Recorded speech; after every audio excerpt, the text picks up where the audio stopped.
มาแส่เนาะเอาใจแดงนี่ผักนี่ขอบใจกินพักแล้วเอาใจอายซ้ำเอาใจน้องเดิมเอาไปงานซาไม่เท่าละบ่ยังเรื่องบานนี่ได้สิขึ้นบานได้สิกินยังแน่สิเชิญนี่ว่าทีมงานเซิร์นเบิร์ดทุกคนเชิญภายในกับเบิร์ดทีมงานแน่เอาตัวอย่างมาลักๆเลยคาดบ่ได้มาเบาเตียงไกลนั่นนี่บ่มาก็ได้ขอจะเบาเตียงมา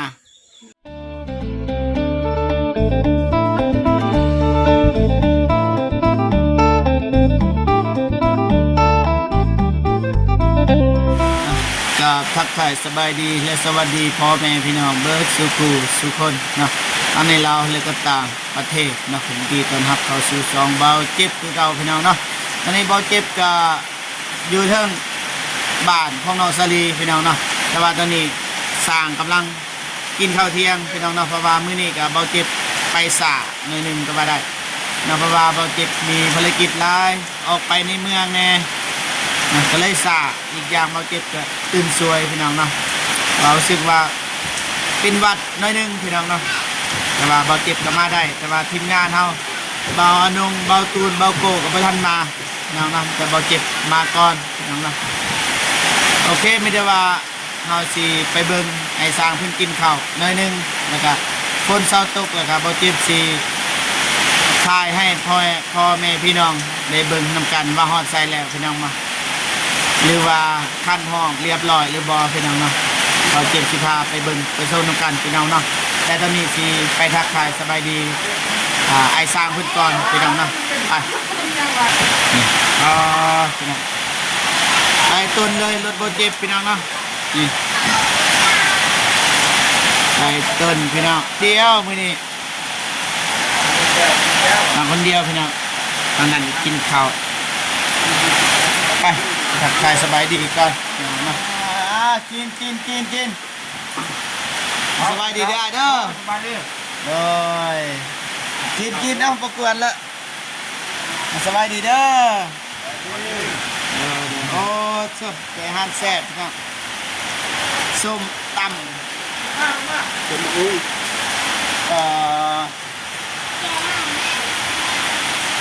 จับมาลงผักกาดล่างแล้วก็กลับเลยได้เลยน้องนะ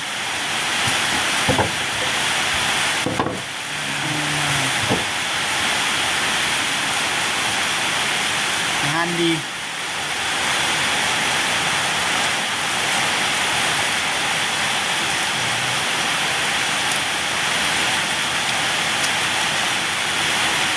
น้องสลีแกะนอ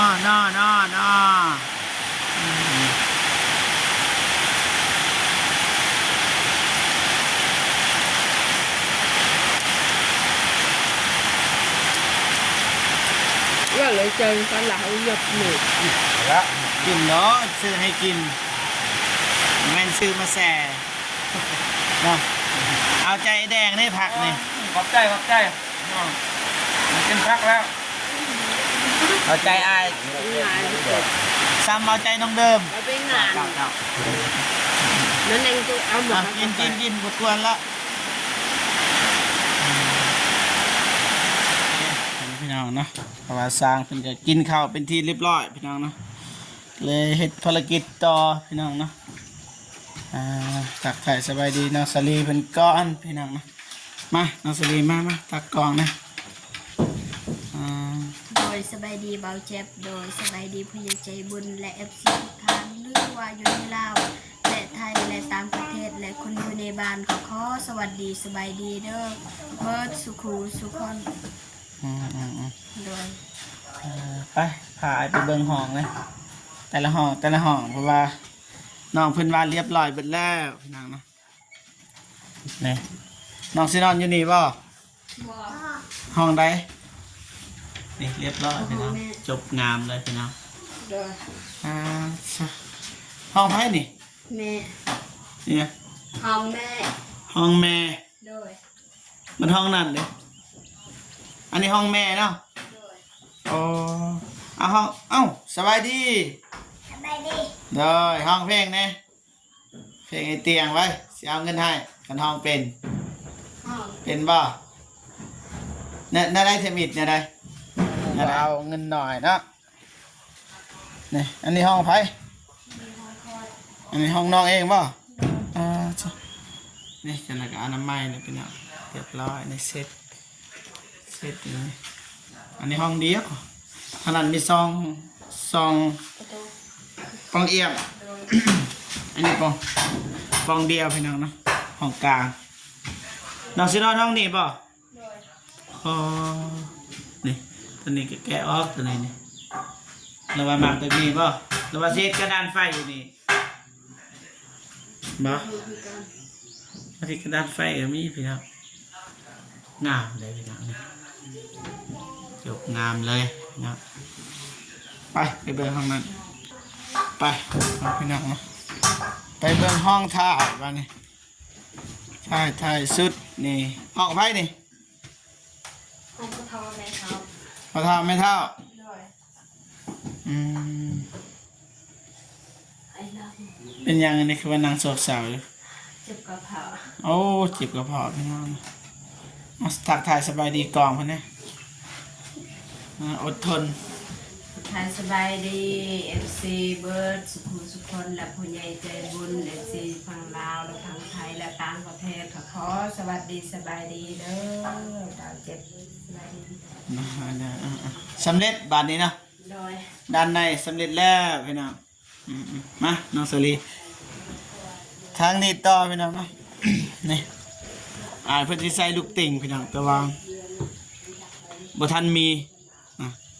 อายเพิ่นก็เลยลงไปเฮ็ดเปียกอยู่ลุมพี่น้องเนาะบ่มีลูกติ่งเพราะว่าอายน้องบ่ทันซื้อมาให้พี่น้องเนาะบ่ทันมาฮอดว่าซั่นซะเพราะว่าอายน้องยามทันมาฮอดไอ้สร้างเพิ่นก็เฮ็ดต่อพี่น้องเนาะโอเคมีแต่ว่าลงไปเบิ่งอยู่ลุมไปทางลุมเรียบร้อยใส่เกือบพาอายลงไปลุมเนี่ยทางใดบันไดประทันแหละพี่น้องอิดบล็อกประทันครบพี่น้องก็เลยประทันเห็ดจะหน่อยนึงพี่น้องบันไดพี่น้อง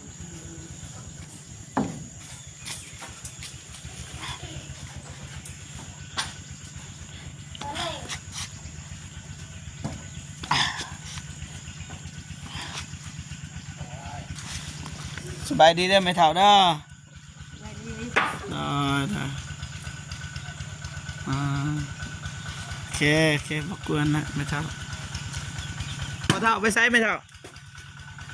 อย่างลมเวียด ความเวียดมา ได้จบนะ เห็ดเล็กไก่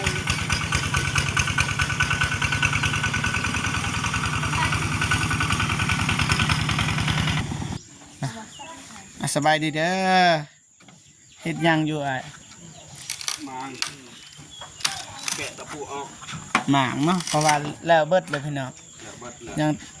ไม่แต่รอท่าเบานงแม่นบ่ แม่น เบานงมาตอนใดก็จังเฮ็ด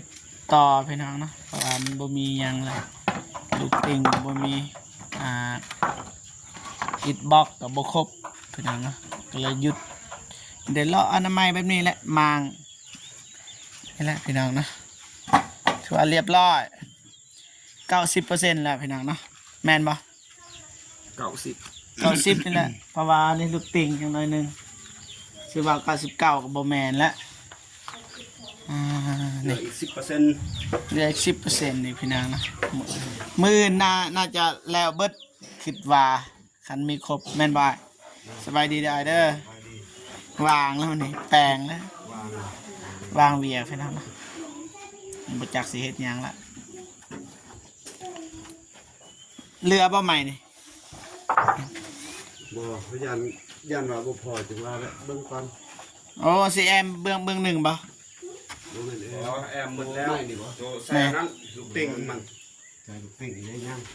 ใส่ลูกติ่งบ่ แม่นยังสิใส่อยู่ประมาณ 4-5 แผ่นนี่แหละ อ๋อ ปูนก็มาแล้วแต่ว่าอิฐบล็อกบ่มีพี่น้อง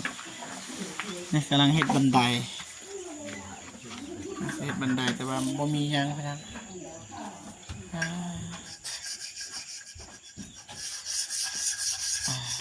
บ่ฮู้ว่างบน้ำเบาหนึ่งยังหรือบ่พี่น้องเนาะว่าเก็บผมบ่ฮู้มาต่อทายอ้อมหอบกันพี่น้องนี่ไปไหนสร้างรามกับมั่งแล้วเบิดเรียบร้อยแต่ว่าอันนี้บ่ทันใจไปนั่นใส่เบิด เรียบร้อย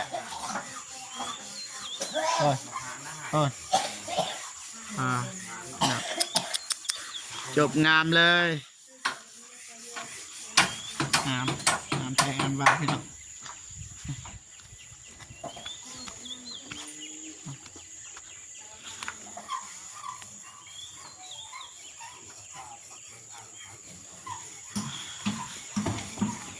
งามวันนี้มาสวยสวัสดีทีมงานมาท่านมาตอนเที่ยงบ่เจ็บก็ได้มาตอนเที่ยงกับบ่มียังฝากสั่งพี่น้องจะผักโลนึงแล้วก็ปลาทูหน่อยนึงพี่น้องนะไอ้สั่งสบายดีเด้อพ่อเฒ่าสบายดี มาแต่ซ้าย มาเฮ็ดลกไก่ เฮ็ดลกไก่ โดย มาเฮ็ดลกไก่บ่โดยโอ้คิดว่ามาแต่เฮ็ดลกไก่กำลังมาบ่กำลังมาโดยเฮ็ดลกไก่น้องสลีบ่โดยพอยินอยู่ไอ้แดงเพิ่นว่าสิเอาไก่มาให้เลี้ยงพี่น้องเพิ่นเอามาเลยเด้อมาแล้วบ่มาจักโตมาแอบเป็นหลาเป็นหมดเท่าไรจักโตมาแอบเป็นหลาเป็นดูเขาบอก8 โตโต8 โตพี่น้องไอแดงจัดให้เลยพี่น้อง8 โตพี่น้องสลีเพิ่นเลี้ยงเนาะแต่ว่าบ่ฮู้ว่าน้องสลีเลี้ยงหรือบ่หรือว่าพ่อเฒ่าแม่เฒ่าเลี้ยงอันนี้ก็บ่มั่นใจพี่น้องนะถ้าให้เบาเจ็บเลี้ยงเบาเจ็บก็บ่มีเวลาเลี้ยงเลยไอแดงเพิ่นว่าสิให้เบาเจ็บคือกันพี่น้องเลี้ยงไก่ก็ได้เพิ่นก็ให้เบาเจ็บพี่น้องแต่ว่าเบาเจ็บก็บ่ฮักเพราะว่าเบาเจ็บบ่มีเวลาสิเลี้ยงนะนั่นแหละมันก็เป็นนี่เป็นนั่นก็เป็นภาระให้แม่คือเก่าแม่เฒ่าอยู่เฮือนบ่ไหวก็เลยก็อยากได้อยู่พี่น้องเนาะโอเคเฮือนซ่านก็ประมาณนี้พี่น้องเนาะบ่จักสิถ่ายเลยเพราะว่าด้านในทางไอ้สร้างเพิ่นก็ขันเรียบร้อยเบิดแต่ละห้องแต่ว่ายังแต่นี่เห็ดลูกติงอย่างเนาะบ่ฮู้ว่าสิแล้วมื้อใดคันเครื่องบ่มามันก็บ่แล้วพี่น้องคันเครื่องมายามใดรับห้องมื้อนี้มื้ออื่นนี่เรียบร้อยตัวอย่างว่าเครื่องมามื้อนี้ไอ้น้องเพิ่นก็เฮ็ดมื้ออื่นน่าจะแล้วพี่น้องเนาะมื้อนี้ก็99% แล้วพี่น้อง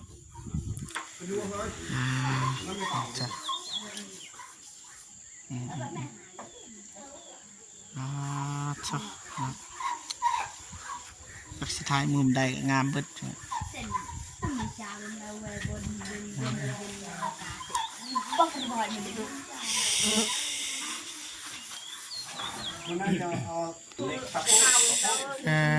แม่พี่น้อง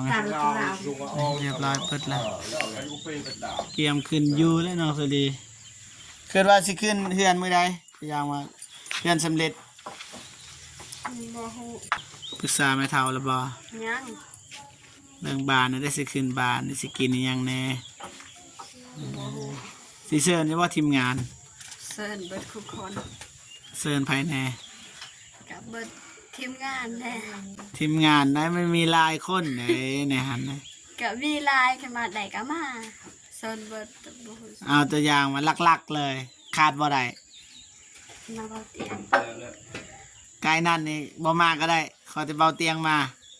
บ่ก็อยากให้มาหลายคนเบิดทำงานก็เคยมายามมาเยี่ยมของนาบาลีเด้นาบ่ยามเขาเคยมายามเขาเคยมาช่วยเด้มันมายามเด้ หันและคือการมาทาย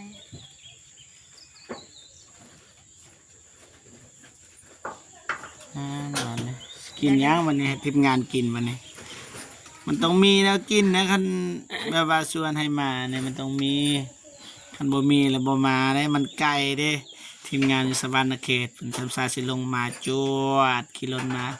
ไปนั่งเบิ่งหน้าใส่กันมันก็บ่เป็น โดย มื้อใดสิขึ้นบ้านแม่เฒ่ามื้อใดสิขึ้นเฮือนอ่ะบ่ฮู้บ่อยากนอนบ่เฮือนใหม่ นิดนอนบ่มี บ่มีหยังโอ้แต่ยังมาเบาเจ็บซื้อมีแก๊สหนึ่งนี่ขึ้นบ่ขึ้นเฮือนเลยอันบ่มีแนวกิน จักเทวา มันจะชื่อว่ามือตึบอะไรบาทนี่โอเคมีแต่ว่ารอท่าให้บานสำเร็จก่อนพี่น้องนะแล้วก็เบิ่งนำกันว่าสิกินหยังแน่แต่ว่าบ่ได้กิน คิดว่าให้คิดว่าให้มันแล้วตามฮีดบ่ได้บ่แม่เฒ่าตัวอย่างว่าเฮ็ด เฮ็ดบ่แม่นหมูไก่ หมูน้อยหยังไก่น้อยหยังได้บ่ สาว บ่ บ่ได้บ่ บ่ได้ไก่สำเร็จ บ่แม่นบ่มีไก่สำนันไข่มันยังเกินนั่นแหละแม่เฒ่านี่ซับนิ้วก้อยแม่เฒ่าว่าซับนิ้วก้อยบ่ได้เด้อพุ่นน่ะมันบ่มีขนาดเป็นไข่ก็ยังซ้ำแค้นแหละ มันแล้วเพเด้ว่า แม่นแต่หมูตัวอย่างว่าหมูนี่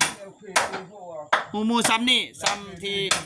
พื้นแม่เฒ่านั่งหั่นได้บ่เด้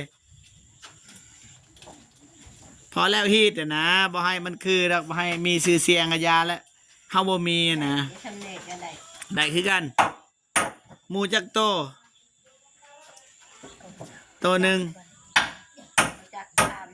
เฒ่า อ๋อพระเท่านี่ฮู้เบิดพระเท่านี่แต่ว่า ผู้จัก อ่า เคย โดยบ่เป็นหยังบ่เป็นหยัง จะทำเขาจะเทนี่จัก ทางเฮานี่บ่ได้ถือบ่ได้นับถือดอกฮีด12ของ14บ่ได้ถือเลยแต่ว่าก็ยินผู้ใหญ่เว้าอยู่พี่น้องเนาะตามฮีด12ของ14ที่จริงแล้วทางบ้านเฮาบ่ได้ถือแบบนั้น แต่ว่าเขาบ่จักสิเว้านะคันสิว่าก็ได้เพราะว่าเบาเจ็บฮู้ฮีด12ของ14มีหยังแหน่เพราะว่าทางศาสนาพุทธเขานับถือแบบนั้นคือฮีด12นี่ศาสนาพุทธเขานับถือแต่ละเดือนมันต้องมีบุญพี่น้องนะแต่ว่าทางบ้านเฮามันบ่มีแต่ว่าผู้ใหญ่เขาเว้าซื่อๆพี่น้องนะเพราะว่าบ่เจ็บได้ศึกษาแล้วไปเทียบใส่บ้านเฮามันบ่มีฮีด12บ่มีเลยบ่มีจักดีแล้วก็ยินอยู่แบบว่าผู้ใหญ่เขาเว้านะพี่น้องเขาว่าฮีด12ของ14ที่จริงแล้วมันบ่มีแต่ว่าฮีดต่างหันมี2-3ข้อนี่มีบ่มีดอก12ฮีด12ของ14บ่มีแล้วเพราะว่าบ่เจ็บฮู้และ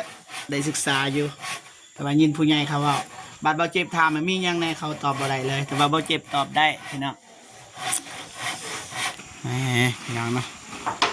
พากันอนามัยพี่น้องนะเพราะว่าบ่จักสิเฮ็ดหยังแล้วไอ้สร้างก็รักษาไอ้งัดเล็กกระปูนี่นะสิพับกันเป็นเท่าพี่น้องรู้สึกว่าสบายนะสร้างมื้อนี้นะยังไปยังมานะได้เนาะรู้สึกว่าสบายบ่ได้เฮ็ดหยังแล้วบ่มีเวียกสิเฮ็ดเลย ยังมีอยู่นั่นนึง ยังมีบ่ กบไม้ โอ้กบใหม่เนาะแต่ว่ามันก็บ่ยากแล้วก็บ่ง่ายพี่น้องนะกบใหม่ก็ได้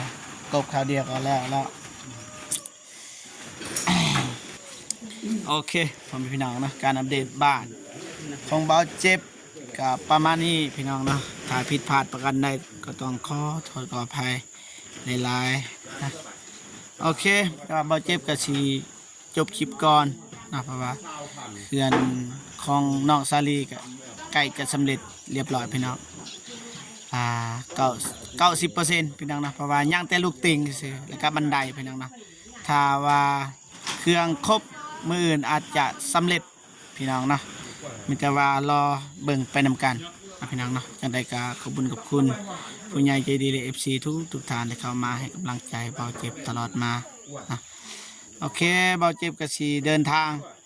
ไปก่อนพี่น้องเนาะพอกันคลิปหน้าสำหรับคลิปนี้ขอกล่าวคำว่าสบายดีเด้อพ่อแม่พี่น้องเบิดสุขคนเนาะบ๊ายบายพี่น้องเนาะ